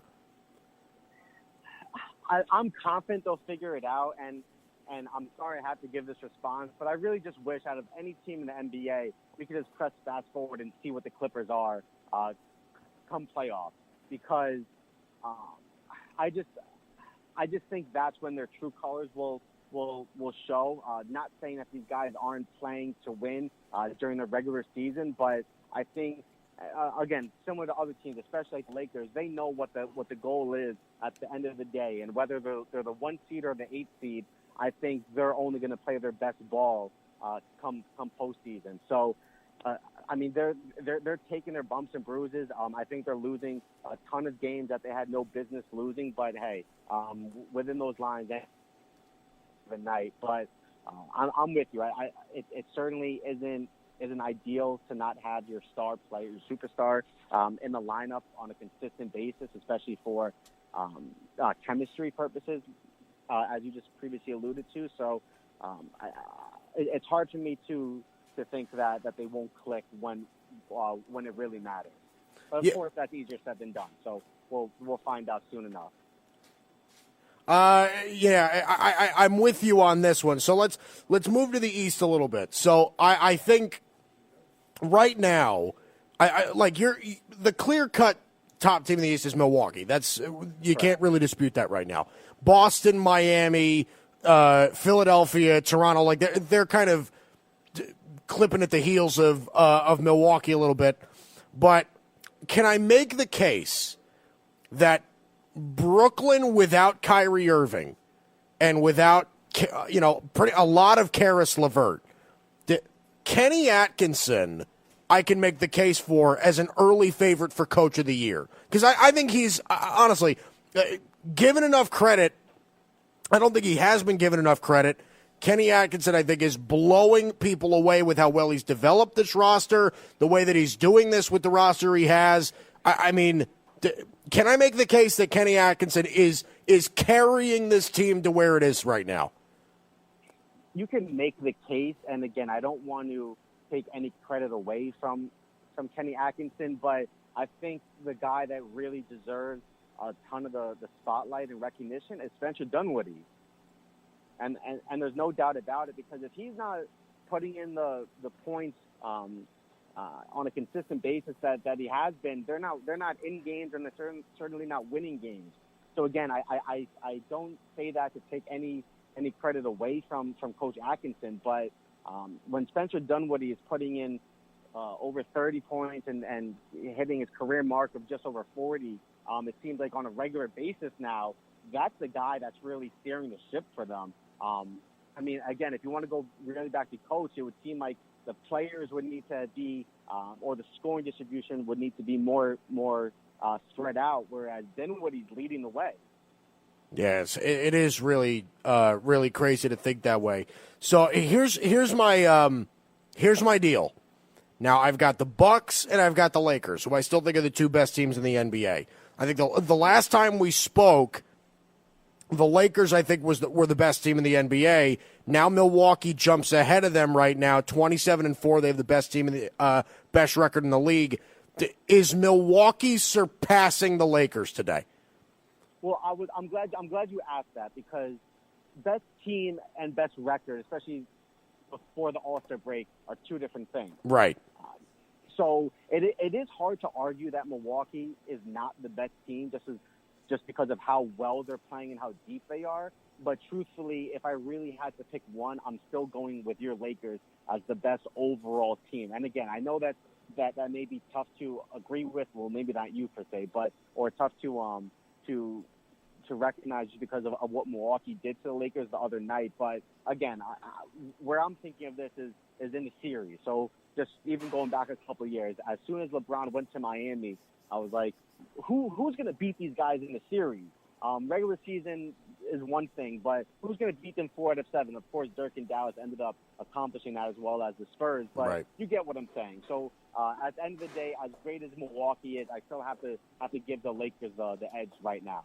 Yeah, I think I'm with you. I think I have more trust in what the Lakers are going forward with right now than Milwaukee. Just a little bit. AD and LeBron are kind of pushing that over for me. Yeah, I mean, and it could very, and I'm sorry, last thing, but it could very well be 1A, 1B, and I'm gonna go back to something that I've mentioned a few times now. Right. And again, just thinking with the postseason in mind, if you look at the playoff experience, it favors the Lakers, and there's no doubt about it. Yes, the Bucks have been in the postseason past couple of years, but haven't come over that hump. Whereas a bunch of guys on the Lakers have rings, and so if anything, it's going to make for a fascinating postseason with potentially the Lakers and the Bucks facing off in the finals. So I see Caesars Palace now. I see Caesars Palace NBA Rookie of the Year odds. They've come out. Ja Morant right now is the odds-on favorite at -145. Eric Paschall and Zion Williamson are tied for second at +500. Zion has not played a game yet in the NBA. What does that tell you? I think that's disrespectful, to be honest with you. I think that's disrespectful to all the players that have been contributing to their teams in their rookie campaign. And again, I don't mean that as a slight to Zion.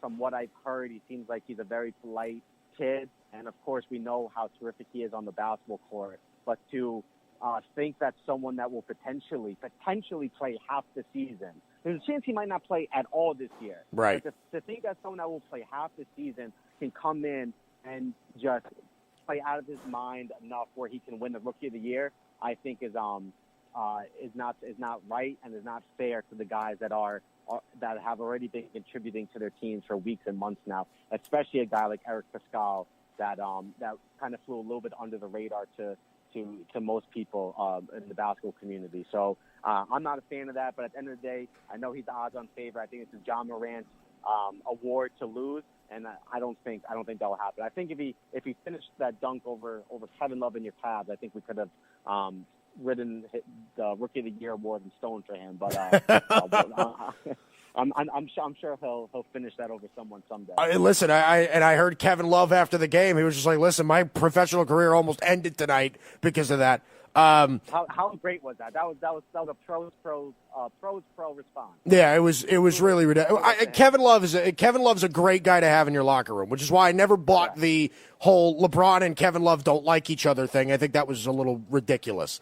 Did you hear Kevin Love's comment to the LeBron fit in, fit out tweet from a couple years ago? So No. Kevin Love just recently commented on it, saying it was passive aggressive and it was selfish or silly. It's not verbatim, but something along those lines. I'm sure you guys can find it. But it was just strange timing for Kevin Love to comment on tweets that occurred a couple of years ago. So I just figured I'd throw that out there for you. Yeah, I don't know. That whole situation was a mess. But just to round out the odds, Ja Morant at minus 145, Pascal and Zion at plus 500, Kendrick Nunn at plus 600, Tyler Hero at plus 7, R.J. Barrett and Rui Hachimura are at plus 1,200, and then Kobe White and P.J. Washington are at plus 5,000 right now.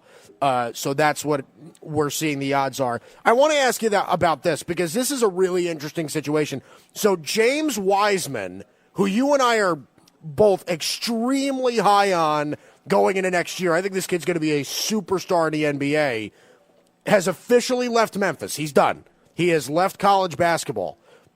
What do you make of that whole situation? Do you think that it was a good decision for Wiseman to leave the NCAA? I find this fascinating simply because this is a scenario that we haven't really seen before. And I was trying to think of a number one pick, a previous number one pick that has played in limited games. I go back to Kyrie. I believe played in 11 games in his freshman year at Duke. But, of course, that was due to injury before I think he came back for a tournament game or two. But this is a player that is apparently 100% healthy and just decided to leave school. So I'm curious to see what his I'm sure he'll just be working out, staying in shape, but it will be tough for NBA teams to really gauge how well or how much how prepared he'll be for the next level, given the fact that from December 2019 all the way through potentially July 2020 when he plays summer league, he really won't be competing on in any 5-on-5 contest. I don't think this really hurts his stock too much. I find it incredibly hard to believe he falls out of the top three.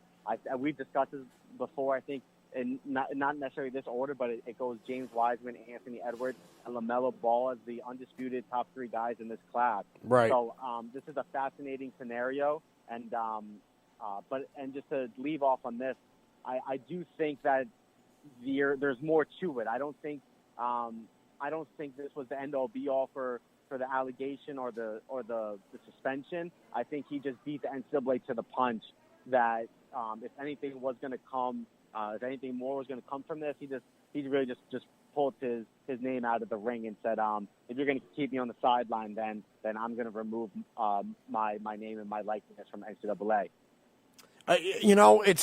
These conversations are really interesting only because I think it can be taken in a bunch of different ways. I've always looked at this, and listen, I have never met James Wiseman. I haven't, other than with you, Ray, I really haven't really talked about him that much. I know he's a really gifted basketball player, and he could be a really great person. I've never met him. But this is the kind of thing that at least makes me nervous about his character. Do you think that this might, like this whole situation with James Wiseman, can this possibly be taken as maybe a knock on James Wiseman's commitment and character to what Memphis was trying to do? Tell me what your thoughts are on that, because I'll give you an example. So when last year, Justin Herbert, the quarterback at Oregon, could have very well come out of the NFL draft and be the number one quarterback taken. Instead, he decided to go back to Oregon, risk the draft stock, and play one more year for a national title. I can give him massive respect for that because it's selfless. Is it wrong for me to say that this could be viewed as a selfish thing for James Wiseman? Well, before I answer that, and just quickly, I know you used it as an example, but it hits home a little bit just because there was a lot of talk of Justin Herbert to my New York Football Giants. Right. And it's interesting that you say selfless, but at the end of the day, he could have very well went back to boost his stock. So in a way, it's selfish. And I understand he would have been one of the top quarterbacks taken, but there's different ways to look at it. So that's a fine example. But just to go, and it's ironic because he only hurt his stock. Not only did he hurt his stock, but Joe Burrow came out of nowhere and is arguably the undisputed number one quarterback, probably number one pick now. Right, exactly. So that's a different story. So even if it is a knock on Wiseman's character, it's not a big enough knock to have it for a team to not select him with a top pick. I'll say that. Yeah, listen, I think he's, like I said, big talent. And like I said, I'm not setting this in stone, but I do feel like some people may or may not take it that way. All right, final thing before I let you go. You and I are both kind of iffy on Cole Anthony. Now he's going to be out for 2 months. I mean, what does this do to him in your mind? Oh, this hurts his stock. I know he came out the gate hot. I think he may even broke a record or set a record as a freshman at North Carolina. I think like his first game. But the fact that UNC has been underachieving as mightily as they have been, and the fact that Cole Anthony is the number one guy for them was not a good look.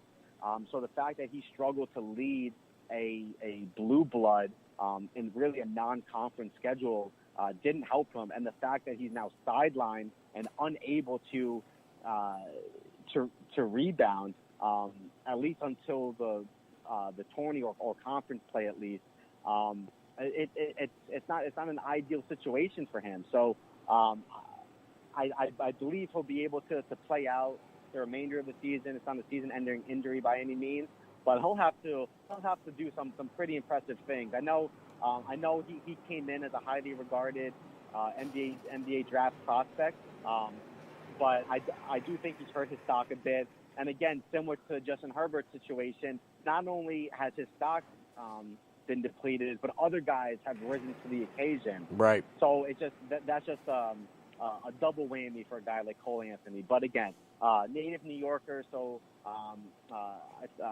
wish him all the best. Not that I wouldn't wish anyone outside New York all the best, but just a little biased. But again, I think it's really going to come down to what can he do in conference play and the tourney, because right. there's nothing more important for a draft prospect than the NCAA tournament where all eyes are on you. We saw a guy like Derek Williams out of Arizona balloon all the way up to the number 2 pick because of what the Wildcats were able to do in the tournament that year. So again, when March Madness hits, a couple 30-point games will really help separate a guy like Cole Anthony from every other guard in that class. All right, Ray Anzelowitz, president of Gotham Hoops, our inside NBA man. Ray, thanks for taking the time out, bud. Merry Christmas.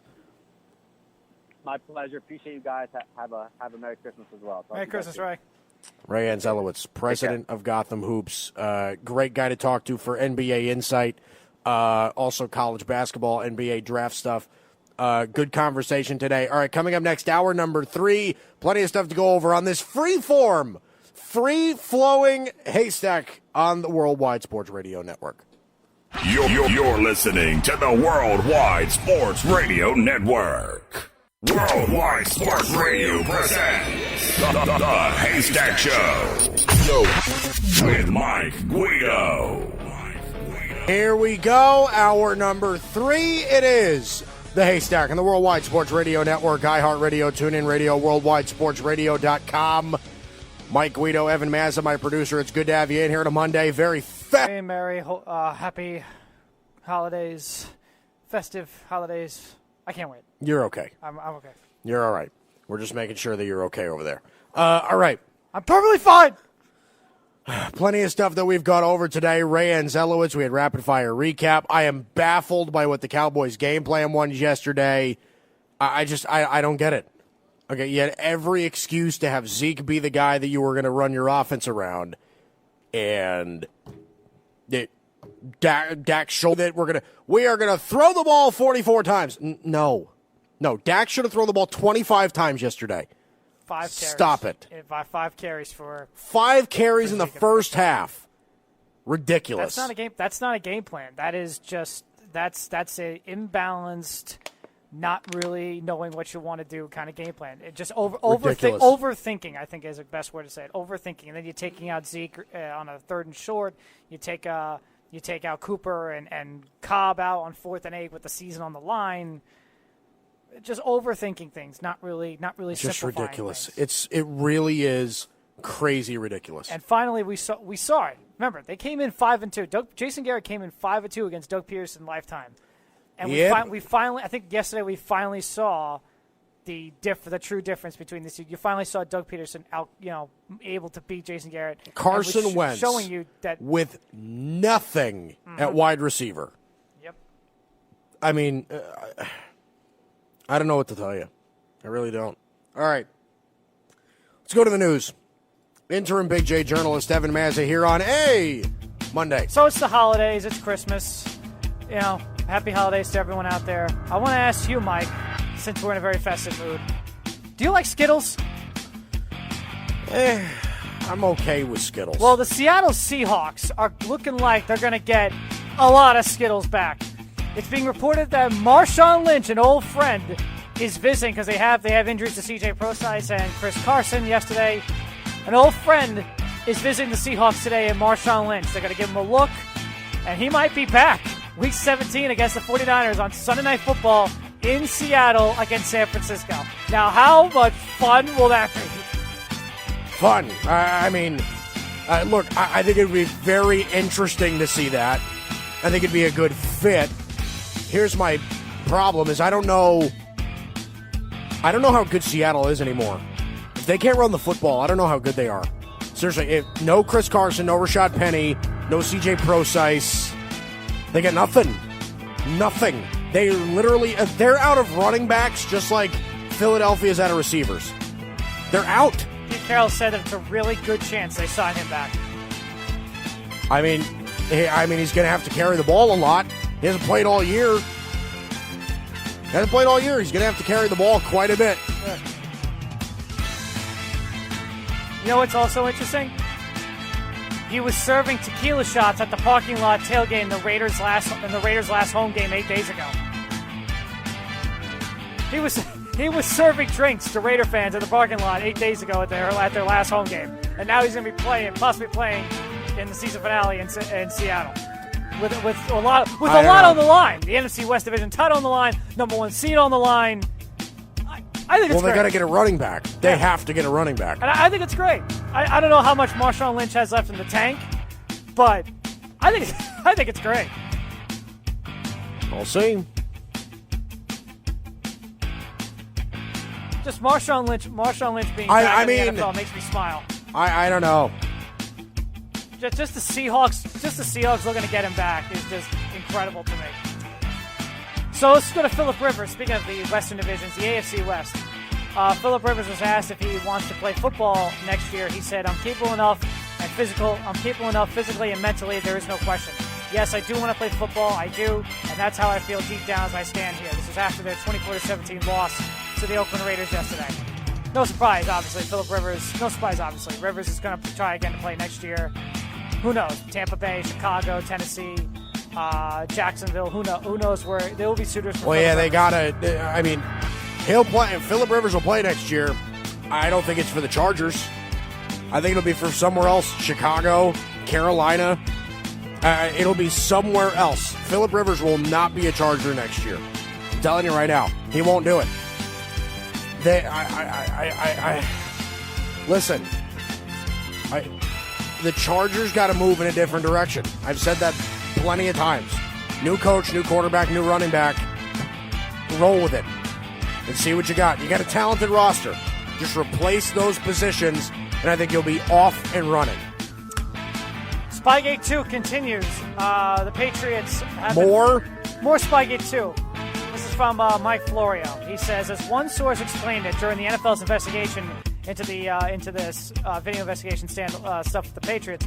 He says, as one source explained it, there's a sense that investigators want to make that connection and a perception that they are showing frustration when unable to tie the video crew to the football employees. The article writes, establishing a link between the videographer and the football operations side of things for New England is key to the NFL's investigation, as it would say that the tapes were being used for an illegal competitive advantage. Naturally, that would garner a much more serious punishment handed down by the league, including the possibility of a loss of draft picks. So frustration right now with the NFL, trying to connect, trying to link everything, connect everything to the Patriots in this investigation.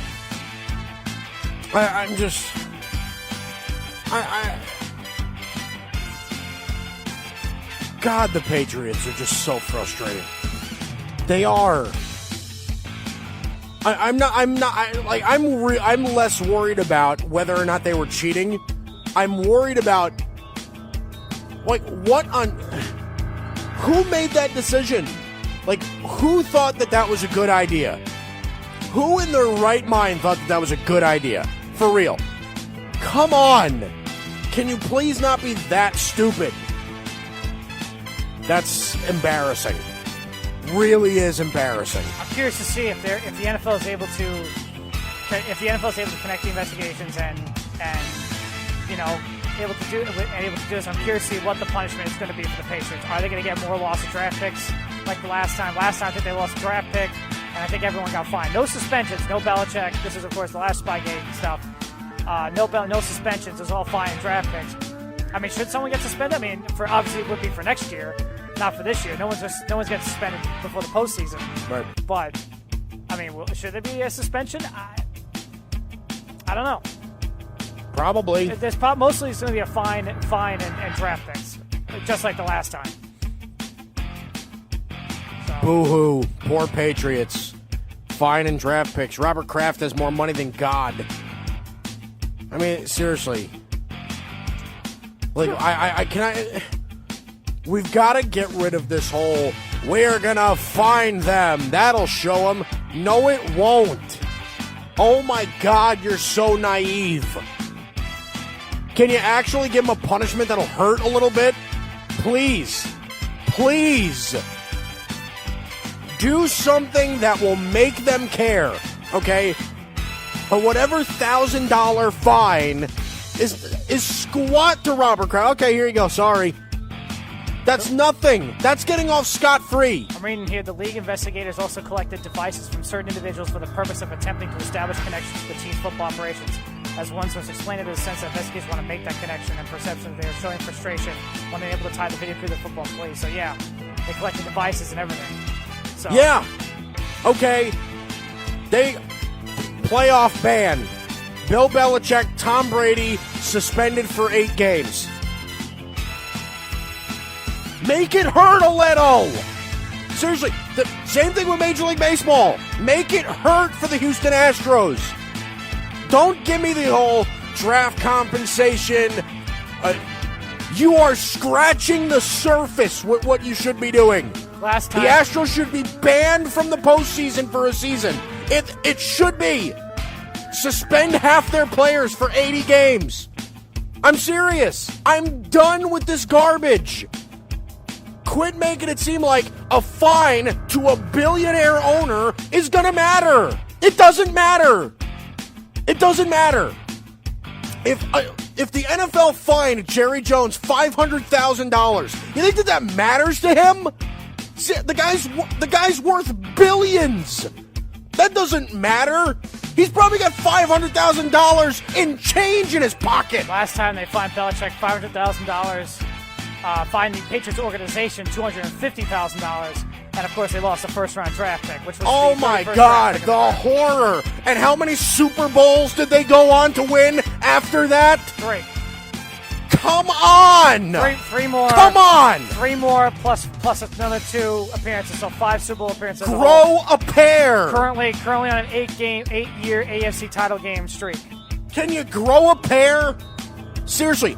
Do something that makes a difference.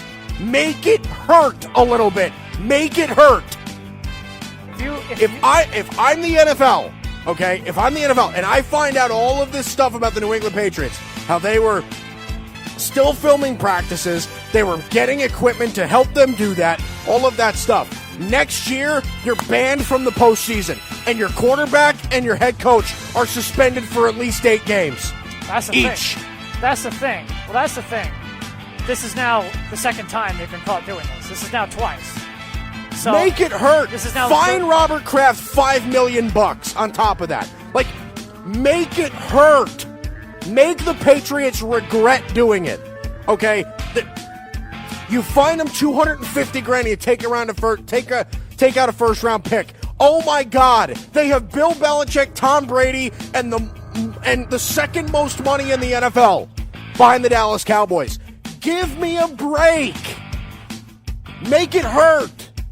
Make it actually matter. It's so frustrating when they think this is enough. This is what we're gonna do. No, it's not. I told you before. They had the golden opportunity. They had the opportunity after they got caught the first time for Spygate, and all the evidence started to come out about the fact that they kept doing this during those first 3 Super Bowls. If you want to send a message, then you send the message by saying, "All right, we're going to take away your 3 Super Bowl titles." They didn't do that. Because again, they don't want 3 vacant championships. The Houston Astros is the same thing. You'll probably get suspensions and fines, but they don't want to take away a title, so then that 2017 title becomes vacant, or there is no champion.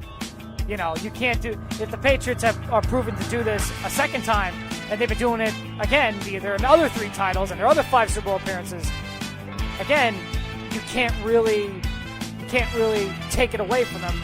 Because again, you realize you get a higher penalty in baseball for exceeding the luxury tax than this. Of course, seriously, like the Astros, if they were to go over the luxury tax, would pay more money to Major League Baseball than they would for cheating. The NFL had an opportunity to really send a message the first time by taking away the 3 Super Bowl titles. It would have been difficult. How about this? How about this as an idea? How about this as an idea for the NFL? Okay. So, all your players, right? Your payroll, the team's payroll. How much money they lose? No, how about the team payroll, right? Okay. The amount of money that they're paying their players. Double it and pay it to the NFL. So the Patriots are paying $110 million overall. You got to pay $220 million to the NFL. I'm done with this cheap garbage about we're going to fine Robert Kraft $250,000. Robert Kraft bought a Rolex for $250,000 last week. Give me a break with that. Seriously. His house is probably worth $250 million. Give me I'm so done. I'm so done. If you want to do a postseason ban and everything, that again, just like the Astros, that is really sending a message. But again, they're not gonna do that because again, that is a stain to the league when you have to give them a postseason ban and you're sending a team to the playoffs that didn't have a better record than them. That's just how it is. The Chicago White Sox World Series title got taken away from them because they literally threw the championship. They literally gave the title and threw it to the Cincinnati Reds back 100 plus years ago. That was a serious stain of the World Series. It was. The Major League Baseball, they're not going to take away the Houston Astros title. They're not going to do it. The NFL, because they just don't want to. And I think also they know they can't because that's a stain to the league.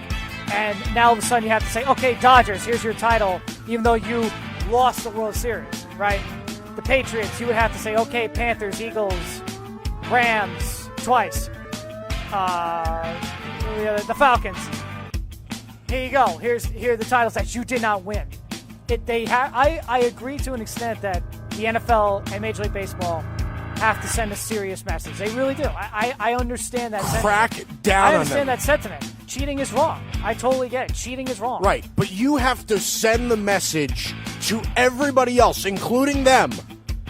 And plus, this is what will happen to you if you cheat. This is the third time now the Patriots have been caught. Third time. Twice for Spygate and, of course, Deflategate. This is if you want to go really into an analogy, that's strike 3. Strike 1, Spygate 1. Strike 2, Deflategate. This is strike 3. How about this? Robert Kraft, if everything gets finalized, right? Investigations go through, it's proven that they were cheating. Robert Kraft has to sell the franchise for exactly the price that he bought it. Sell the franchise? Sell the franchise for exactly the price he bought it. So the Patriots are probably worth way more than what... The Patriots are probably worth way more, right? They're worth way more than what he bought it for. The Patriots' net worth is $3.7 billion. Let me see when Kraft bought the team. Robert Kraft has to sell the franchise. I mean, listen. They'll never ask him to do that. The NBA forced Donald Sterling to sell the Clippers because he said something racist. Why can't the NFL tell him to sell the franchise for cheating? Seriously. $22 million Kraft bought the team. So Robert Kraft has to sell the Patriots for $22 million. In 1988, he outbid several competitors to buy the stadium, to buy Foxborough out of bankruptcy court from Sullivan for $22 million. So Robert Kraft now has to sell the franchise for $22 million. So it would be he offered $75 million in 1994 to buy out the remainder of the. That's what you get. I'm done with. It's the Patriots. Who cares? $1 million in 1994. So sell it for $172 million. Yes. That's what I would do. If you want, I mean. So you don't. So $3.7 billion business. Yeah. 4.1. No. What is it? 4.1. 4.1. Whatever. 4.1 billion. You're going to sell it as if you didn't make $1 off of it. There you go. That's incredible. Bought the team for God. What do you think of fine? He's wearing a suit that's twice that. Put it this way, give me a break. Jerry Jones bought the Cowboys for $140 million.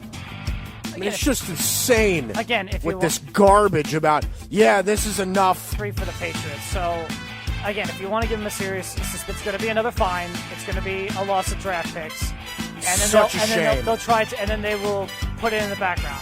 They'll just try to put it back like they did the last 2 times. Now again, deflate. Oh my God, 3 games. Oh my God, 3 games. And then they won the Super Bowl. Then they won the Super Bowl. Oh my God, 3 games.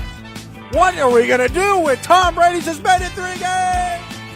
And then they won the Super Bowl. Stop it. Suspend them for hurt.